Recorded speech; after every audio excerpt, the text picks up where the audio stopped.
اپنی پہچان۔ جب کوئی سوال سنجیدہ ہوتا ہے تو وہ انجام کار عمل پر لاتا ہے، لیکن اگر سوال سنجیدہ نہیں ہوتا تو پھر وہ عمل کی طرف نہیں جاتا۔ خود شناسی بھی ایسا ہی ایک سنجیدہ سوال ہے۔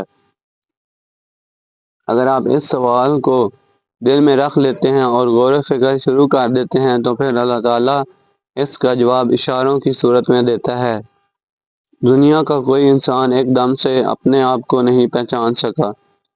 ایک شخص پیدا ہوا کاروبار کے متعلق علم حاصل کرنے کی غرض سے، یورپ گیا، مگر وہاں جا کر وکالت کی تعلیم حاصل کر لی، بعد میں لیڈر بن گیا، دنیا اسے قائد اعظم کے نام سے جاننے لگی۔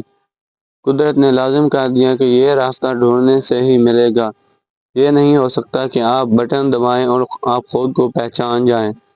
کوشش لازم ہے۔ اللہ تعالیٰ نے کہا کہ تم چاہو گے، کوشش کرو گے تو پھر ملے گا۔ یہ خالق اور مخلوق میں فرق ہے۔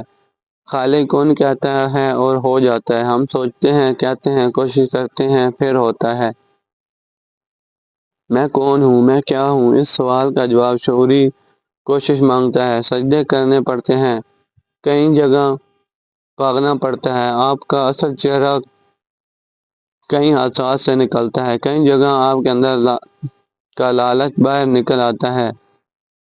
آپ اپنے اندر ہاتھ ڈالتے ہیں تو سانپ نکل آتا ہے۔ آپ کہتے ہیں کہ اپنے اندر اتنا لالچ ہے، کبھی آپ اپنے اندر ہاتھ ڈالتے ہیں تو موتی نکل آتا ہے۔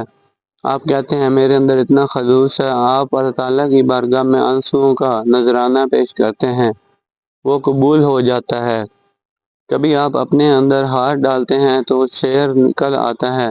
آپ کہتے ہیں کہ میں اتنا بہادر ہوں، پتہ چلا کہ ساری چیزوں کو اپنے اندر تلاش کرتے کرتے آخرکار وہ اصل چیز مل جاتی ہے۔ اگر آپ اس سوال کے سفر میں بول پڑیں کہ آپ کے منہ سے نکلتا ہے، بولا کیا جانا میں کون، جب آدمی بن جاتا ہے تو پھر اس سے سمجھ آ جاتی ہے کہ نہ میں اور نہ وہ۔